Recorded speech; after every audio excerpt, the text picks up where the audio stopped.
TikTok has allowed a dark gym culture to form. It is the most downloaded app in the world with a young and impressionable fan base. It puts ripped influencers on a pedestal while suppressing those the algorithm deems not worthy. The algorithm puts shortcuts and products ahead of meaningful gym advice in the name of profits. The instant dopamine hit of a new and fresh video every time you swipe, combined with the promise of six-pack abs in under 2 weeks, has hooked an entire generation on fitness shortcuts and fad products. Why does this happen? And most importantly, what can we do to stop it? The majority of the audience that gets fed this fitness shortcut type of content are those who are most likely to fall for it, and TikTok's algorithm knows this. The audience want to get ripped in 30 days by putting in minimal effort to actually achieve what they want. They are in the mentality of that there is some sort of trick to losing weight, such as belly fat burning exercises or ancient exercise techniques that will melt your fat. To lose weight quickly and naturally, turmeric tea is your secret weapon, and studies show that drinking turmeric tea triggers weight loss of a pound a week without dieting. TikTok knows by many indicators that this is the content they want to see, and so they push it towards you. TikToks with these promises all gain millions of views by desperate people looking to lose some weight. In reality, there are no shortcuts, but that's not what these influencers say. They will gain massive amounts of attention from sharing these videos and have thousands of comments from fans who will try any exercise they tell them to do. The influencers are all ripped and in shape, so it looks as though they have the credibility. It makes you think that if I do these sit-ups for 2 minutes every day, I will look like her, because this is what she did to get in shape. I'm gonna teach you how to get a six-pack of abs in like 3 months. Now hear me out, it's gonna sound crazy, but look at this. Look at this. It's gonna sound crazy. Every time you guys drive, whether you're driving or whether somebody is driving you, every time you are at a stoplight or a stop sign and a red light, flex your stomach until it's over. They promise to fix women's hip dips in 14 days by doing some simple warm-up exercises. If you watch these and interact with them, TikTok will feed you more and more and more, knowing that this is the type of content that keeps you on the platform. The people giving this shocking workout advice are doing it for one reason: attention. And as we know, in the 20th century, attention is the new currency, because if I have your trust and attention, I can choose where you spend your money, and these influencers want your money.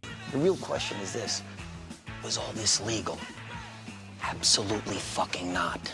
But we were making more money than we knew what to do with. Noah Beck, ex-professional footballer turned TikTok icon. He's in great shape with toned abs and a following of thirsty girls and envious boys. He has 34 million followers on the app and growing. He's a full-time influencer and turned heads when he accepted a brand deal with an electrical abs stimulator. These products are known to be completely fake. They cause minor contractions in your abs, nowhere near enough to have any effect at all on the muscle. This didn't stop Noah from accepting a presumably lucrative brand deal to promote the product and claim it worked perfectly in giving him abs. I've been wearing it for a few days and I love it. It actually works and helps you tone and define your abs instantly with no effort. He's also said in the comments that he's only been using it for 3 days, so I'm not sure where he's got the authority to say that. This is just one example of an influencer promoting awful products for their own financial gain. They don't care if the products work or not, but they need to give you the illusion that they do for you to give them your hard-earned cash. Fake products are one thing, but fake supplements and fat-burning meals are another. I think a lot of people just need more education on healthy meals and how weight loss works, because some of these hacks are just completely idiotic. If you're Asian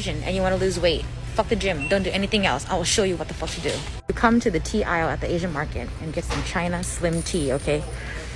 You fucking drink this shit for 3 days, bitch. Okay, not only that your intestines will twist and turn, your whole intestine will come out too, and you will have a flat stomach and be pretty forever. Asian style. The videos have desperate comments on them, claiming they've tried everything but just can't lose weight, so they find and buy these diet supplements. It's the same idea as the Slim Fast diet drinks, and just comes back around to people wanting shortcuts. Slim Fast is making a pledge. Give us a week, we'll take off the weight. If the influencers were truthful and didn't claim the supplements gave them this body like some sort of magic pill, they wouldn't make nearly as much money as they are now. Another issue which plagues the platform and the fitness community in general is fake naturals. Here's another example, young lad trying to inspire. The guy she didn't want. Still the guy she doesn't want, but bigger.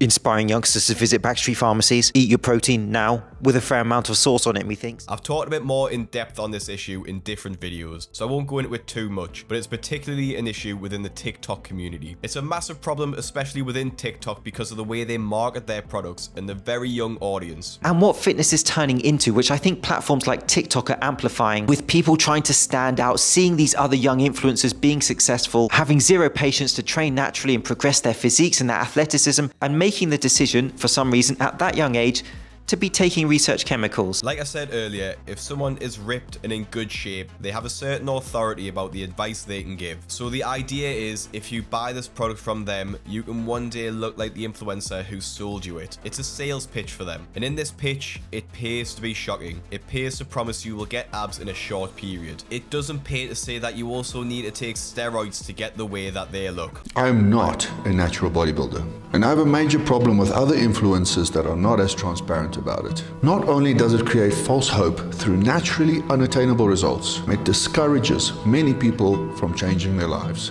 It also risks people's health for their financial gain. These same influencers enrich their lives by promoting and selling you their diet and training plans, making it seem naturally attainable to reach their chemically enhanced physiques when it's not.